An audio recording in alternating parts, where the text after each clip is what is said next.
Welcome to this special edition of BSG Webinars. Today we debut the Wayne and Terry Show. My name is Dan Kearney, Graphic Design Manager at BSG, coming from Eden Prairie, Minnesota. Thanks for joining us. This is our 6th episode and first of its kind for us. Future episodes are posted on our website, as well as a link to video recordings of our past episodes.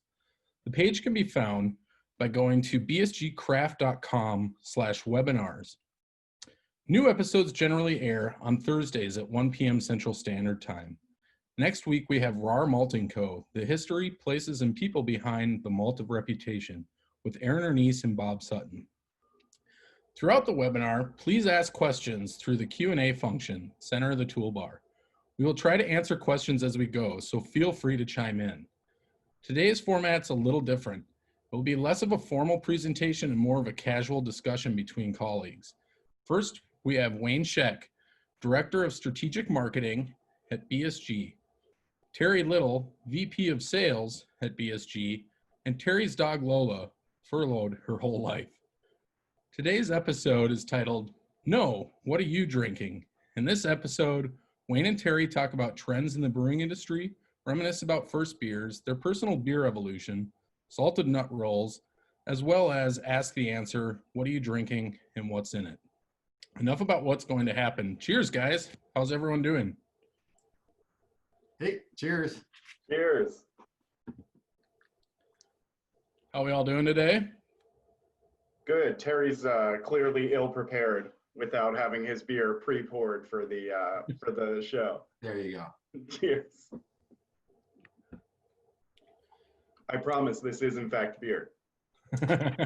What is exactly in that beer, Wayne? Oh, we'll get there. Fruit. A lot of fruit. It's pretty purple. It is very purple.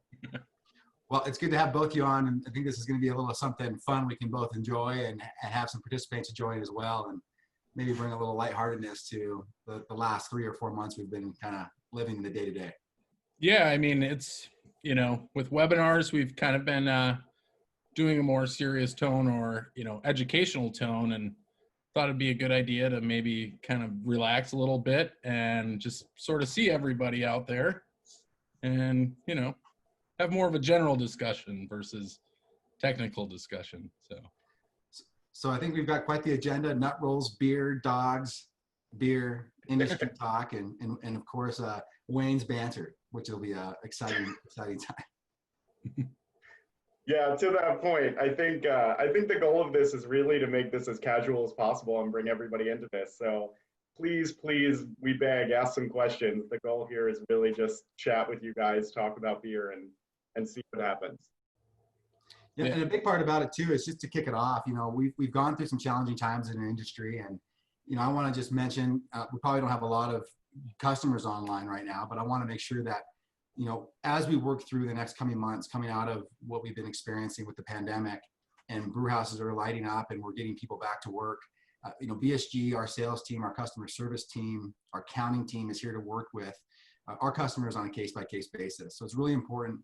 Reach out to your sales manager, work through the channels of our customer service department. We're here to support the customers, their customers, and get beer back in lines and flowing into pints. So that's an important message to get out there. And it's amazing to see the perseverance and the fortitude that this industry has shown over the last 2 to 3 months.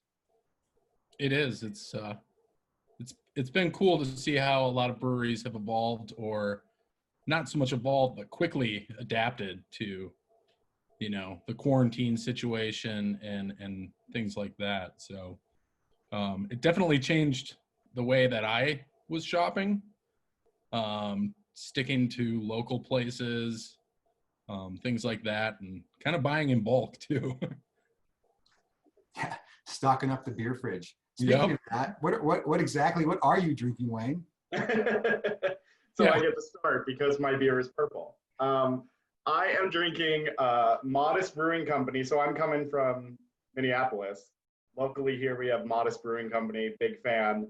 I am drinking what they call Fruit City Population Blueberry, Blackberry, and Blackcurrant. So I think from that you can kind of guess what the fruits are. but you know, it's a smoothie sour, so it's got all your wheat, your lactose, your fruit, your good stuff like that.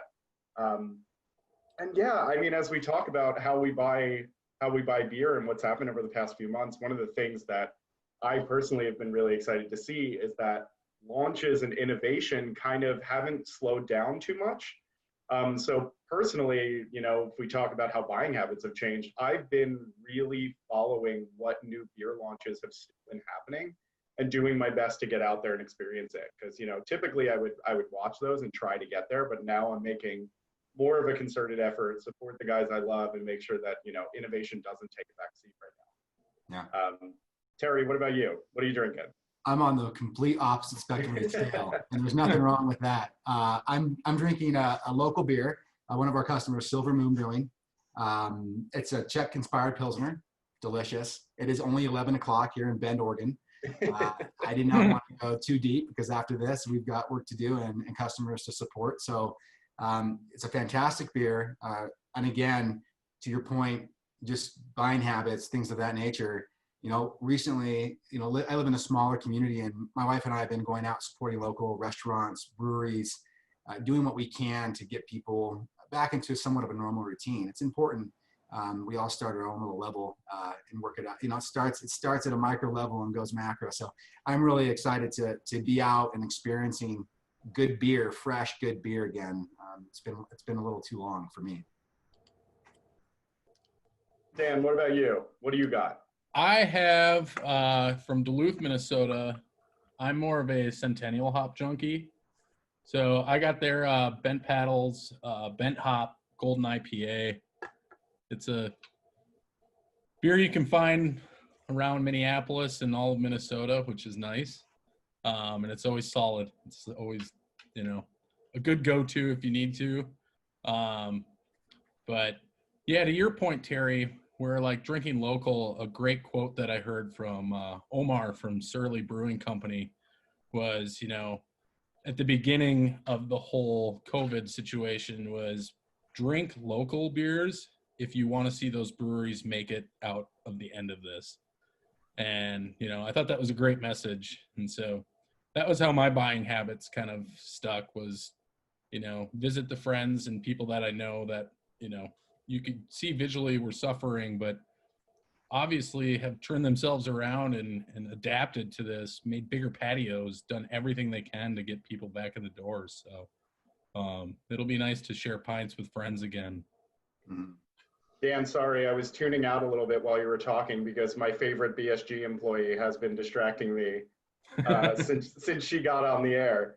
Yeah, sorry to every other BSG employee on this webinar, but my favorite one is sitting very responsibly in that chair. She's front and center. Normally she's behind me, as we all know. We've gone to video conferencing. We've been grounded, right? So people have got to know Lola, and this is kind of what she does. She just sits here and looks stellar. I refuse to have a video conference with Terry where Lola does not get to make a front and center appearance. I think dogs go very well with beer. I think it's an important 1-2 dynamic, huh, Lola?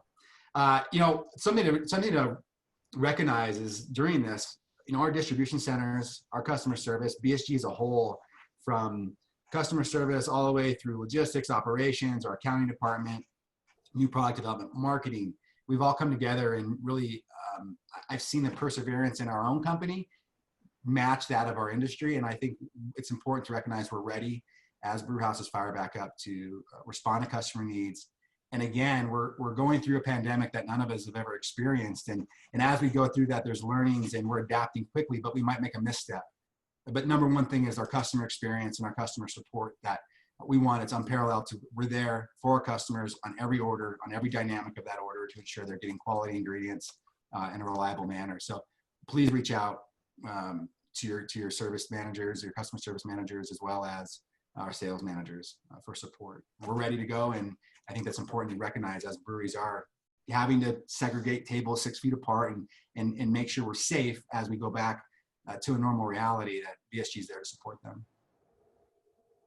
Absolutely. And even from, you know, not being at CBC, everyone collectively, you know, that's a big spot for us to talk to our customers and see everyone. And then with our sales people out there, it's been tough to have that distance relationship. So definitely reaching out is the best way to keep in touch. And, that's encouraged to everyone.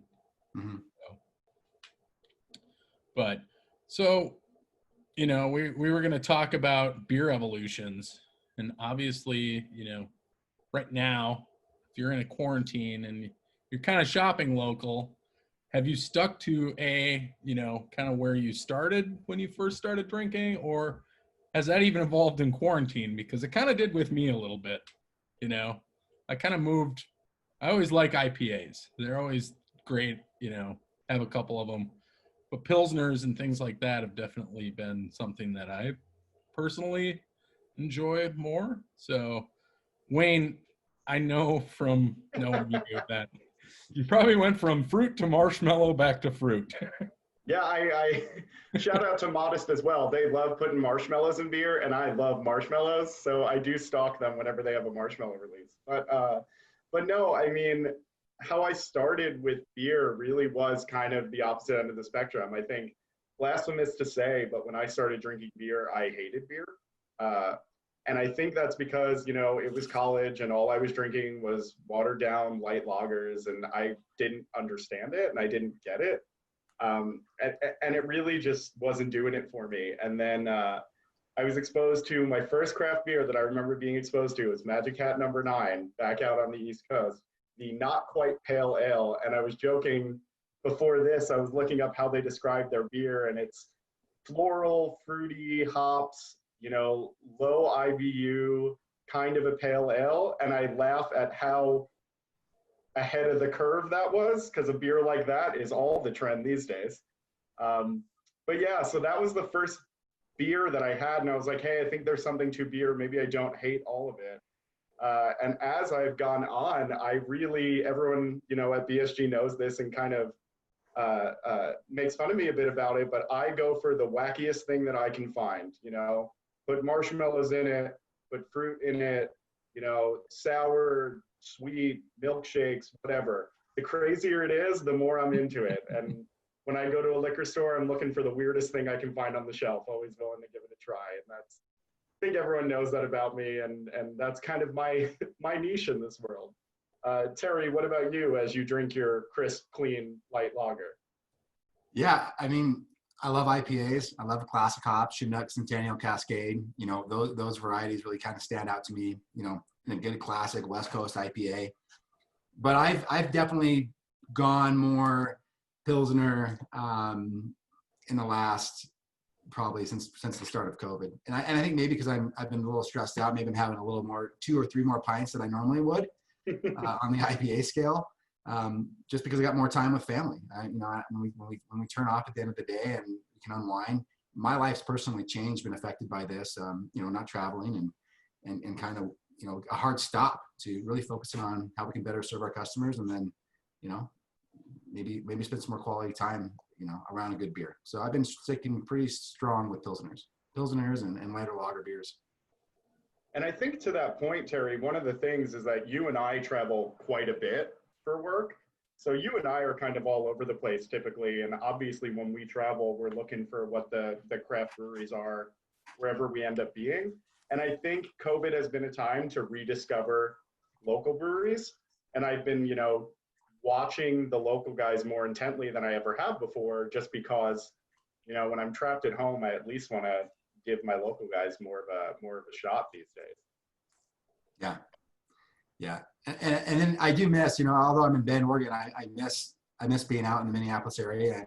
And one of my favorite breweries out there is a local, one of our another good customers, Steel Toe Brewing, size number 4. It's my go-to, and I haven't had that for too long. So, but there's some close comparatives in here where I live, and I think there's a good relationship with Boneyard Beer, who's another good customer of ours. So.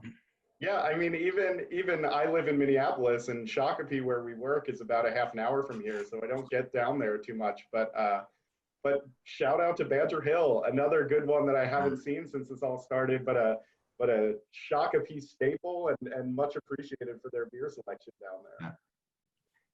So, I'm interested to talk a little bit. We've both done social media takeovers, focused heavily on the nut roll. Yep. I want to know the story of the nut roll, and I'm sure a lot of people do. There's got to be folklore out there, but does anyone have the button down or origination of that story? We actually have the story on one of our blog posts. But I think some of the stories that I've heard, you've probably heard, and other people have asked, like, why is there a nut roll in our palate? I always like to ask them, well, what do you think? And it's always been a fun experience to hear what other people's theories are as to where the nut roll originated. And I think we had some pretty good speculation yesterday when we kind of had a meeting, and those were just as valid as the actual truth. So just start creating our own urban legends at this point. Yes, but it is fun to see the nut roll make its play through BSG, our customers, and all the marketing stuff that we do too. Even the Wayne and Terry show logo is based off the beloved nut roll. Perks of working at BSG is you just always have a stash of nut rolls available to you. When we did the social media takeovers and they sent us some nut rolls just to make sure we were well equipped, they sent way too many nut rolls. I don't know how I could possibly eat, like, no joke, we got an entire box case of nut rolls. Well, Wayne, I think the theory was, since you came from such a strong baking background, that we wanted you to bake a lot of nut roll products. I still have the lofty goal of making a pecan pie and just subbing all of the ingredients for nut rolls, like removing the nuts, using the nougat in the middle, melting it down to like make the goop, as I affectionately call it in a pecan pie, and then throwing the nuts back in. I just think that would be wild. Instead, all I did for my Instagram takeover was baked a loaf of bread, scored the BSG logo into the top, cut a hole in it, stuffed a nut roll in it, and then cracked it open. And now that someone just said, a nut roll beer, I know there's a nut roll beer. I've seen it. Who makes that beer? Tin Whiskers. Shout out to Tin Whiskers. Tin Whiskers made one. I know that we had a customer in Colorado that we worked with made one. It's not on the tip of my tongue. And I know there's been several others. Definitely someone on the West Coast did one as well. I don't know the name of the brewery, but I heard that one was top notch. Yeah, it's very flattering to have nut roll beers out there. Terry, you made some weird concoction on your Instagram takeover. Those are staple recipes that I generally have for like my pickle nut roll sandwich. That's a daily here. That was actually really good. That recipe I can share with you on a blog if you'd like. I can send you those details. I don't know if anybody needs that recipe, Terry. Why would no one not want that recipe? It's a pickle nut roll sandwich. It's like, yeah. Actually, Jim Wiggins just chimed in. He said Beechwood. So Julian made a lovely version a few years ago, and that was the one that a lot of people, brewers and customers that we know, were just praising it. But everybody's enjoyed the nut roll beers. And then Richard Simpson just chimed in and said, we're going to trial crystal malted nut rolls next week. Love that. Oh man, that might cause a problem for cleaning the equipment, but I still fully support it. It's good to see Richard and Jim. That's a dynamic duo back-to-back posts. Those two gentlemen right there. Yep, and Juno also offered the link to the Brewer's Lunch, the salted nut roll story. So that's in the chat section right now. I'll also add that to the YouTube video once this goes on YouTube. So, and awesome. I believe moving forward that with the nut rolls on the pallet, we'll start sending out a postcard that has a lot of that information. So, you'll still get your nut rolls and maybe some demystifying the mystery behind the nut roll. Yeah. But I still support a series where we all come up with our own urban legends for how the nut roll got started. Well, mine definitely begins with Bigfoot. I think that's a staple here in the Pacific Northwest. Or Lola. Or Lola, yeah, Lola's stopping you on that one. She's like, I don't think so.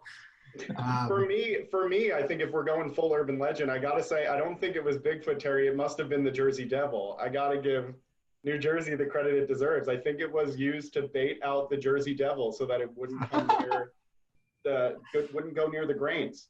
You know, you take the nut roll off the pallet, you throw it in the woods to keep the Jersey Devil chasing it over there.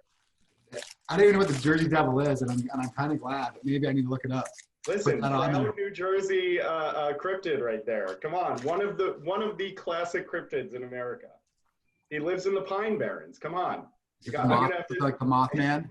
I'll have to get you up to date on your New Jersey history, Terry. So I know Jim was doing a golf tournament for a local charity in Southern California. He made a nut roll sundae, I think it was, or ice cream.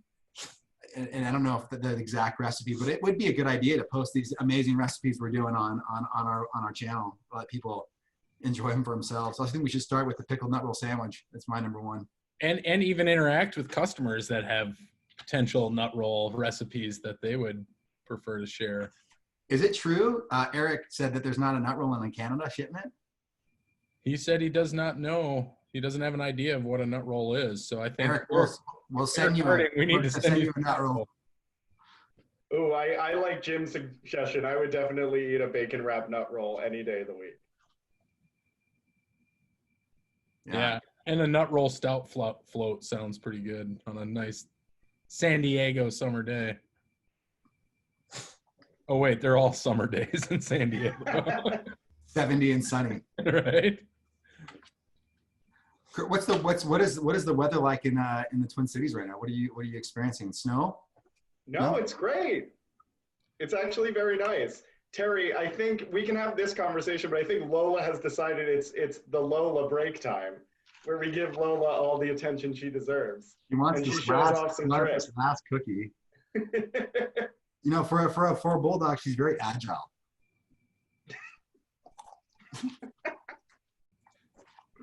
Sorry, I'll say it again, but Lola is by far my favorite BSG employee. She was very happy to be invited. I think she's an important aspect of the banter over the last couple months. You know, it's been interesting working remotely over a video conference. Nothing that I've done before until we've gone through this, and I think it's brought some really good perspective just to, you know, people's lives and being able to connect a little bit more outside of the job, which is cool. Yeah. Terry, from a sales side, have you had a lot of interaction with customers too through video conference calls, or our sales team as well? You know, I think it's been challenging because, you know, getting the brewers, getting our customers, you know, on video with all the dynamics they're dealing with outside of just working on our partnership. There's so many priorities that we're working towards, you know, keeping our staff employed, you know, working on the infrastructure. So a lot of our communication's been over email, over phone. I know a couple sales managers have used video conference. I haven't done a video conference yet, but they're helpful, again, to connect face to face. When the opportunity does arise. I think we definitely jump at it. You know, we haven't had too many questions, and I was hoping that, you know, some of the people watching today would maybe join us. So if anybody has anything to ask, Wayne, Terry, or even myself, you know, we're open for that right now. Otherwise, you know, you can keep listening to us talk. The more ridiculous the question, the better. I thrive on the ridiculousness of it all. Well, you know, it's nice it is called What Are You Drinking? Generally, I don't crack a beer until after I'm off work. It is nice to sit and break up the day with a nice beer. Is anyone else sitting there partaking in our banter for 30 minutes as we break up the workday? To say, I know for some of the folks on the other side of the pond are definitely after work hours tuning in, so that was nice of them to join us. Looking at you, Richard, some of the Chris boys as well. But we have one question: any new developments in glitter? No new developments in glitter, but I mean, if we're talking about pushing the limits of ridiculousness, there was So we talked a bit about CBC earlier, and there were so many things planned for CBC, but at one point we were working on natural colorants for beer and what are some other ingredients that we could put in beer to color it that's not necessarily glitter. And Dan shares an office with me, so he got to experience some of the ridiculous trials as we were tasting some of these, but some pretty wacky colorants were used for a hot second. We also have, Wayne, wildest ingredients you've ever seen used in a beer that actually worked really well. Now, I know you're biased, so. We're all biased, right? I mean, I think we all know that story of the beer made with beard yeast, which I didn't necessarily appreciate, and I heard from a beer quality perspective, could have been improved. But I will say, biased, I'm gonna give them a shout out again. But Modest and all the marshmallow beers that they do, they've done at least 3 at this point, and I buy every single one because I love marshmallows. Things you're denied as a child when you become an adult very easily become your favorites. We also have, what are some of the trends you're seeing in beer styles? Moving to different styles, different ingredients, different consumer preferences. Yeah, I can start. I think what we've seen is a shift, especially during COVID, is a shift towards what I'll call kind of the core beer styles. So things like think lagers, craft lagers were on a bit of a kick before this anyway. And COVID kind of accelerated how big they became.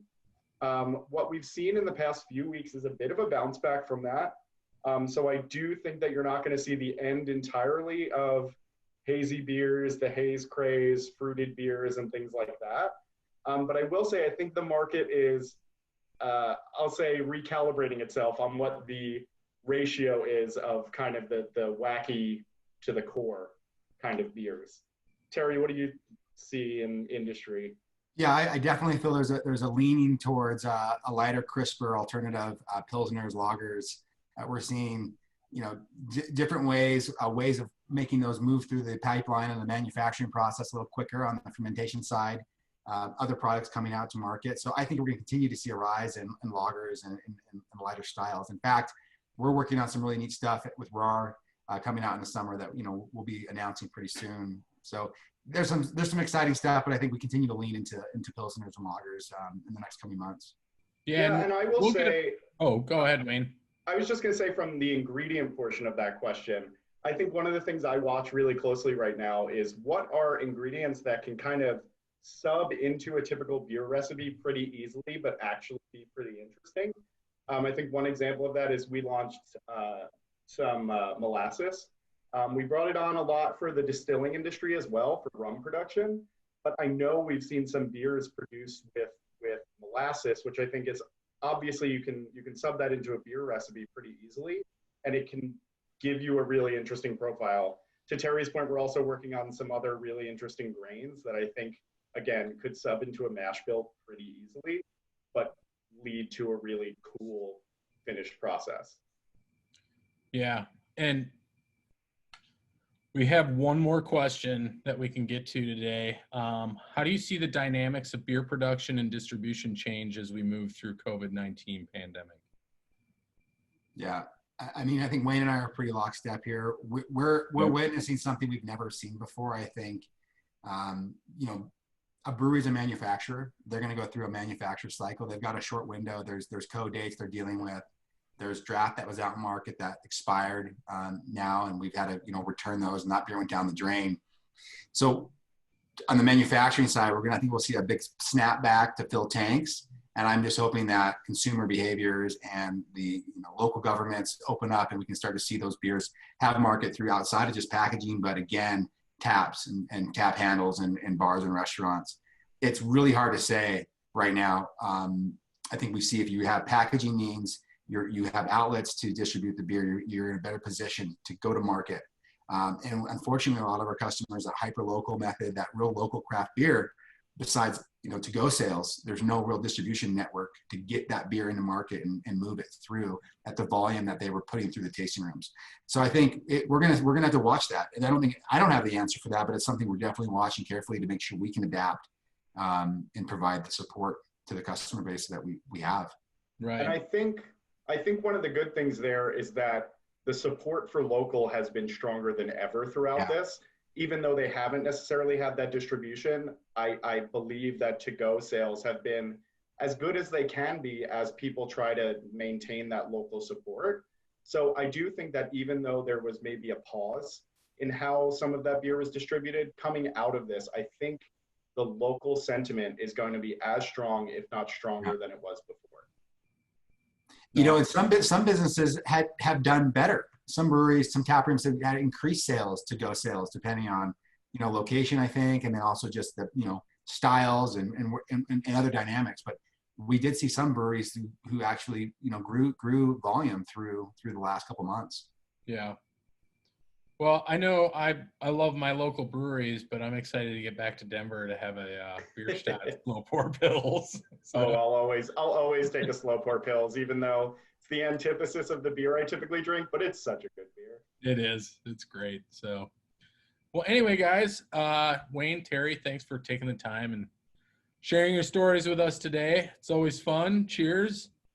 Little banner. It's never bad to break up the things. It's almost like a lunch break. Yeah, it is like a lunch break, and we'll do this again. We'll maybe bring out some new products next time. You know, keep it fresh. As they say. Dogs. Yes. Yeah, Wayne, you need to get a dog. I need to get a dog. So. Okay. But, cheers, Brian, and thanks for the comments during the thread there. So. Yeah. So.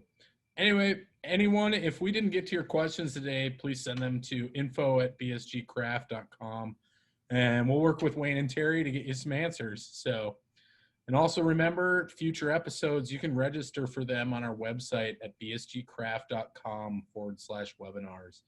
And so from everyone at BSG, thanks for tuning in. Wayne, Terry, myself, we'll see you around, and cheers. Cheers, everybody.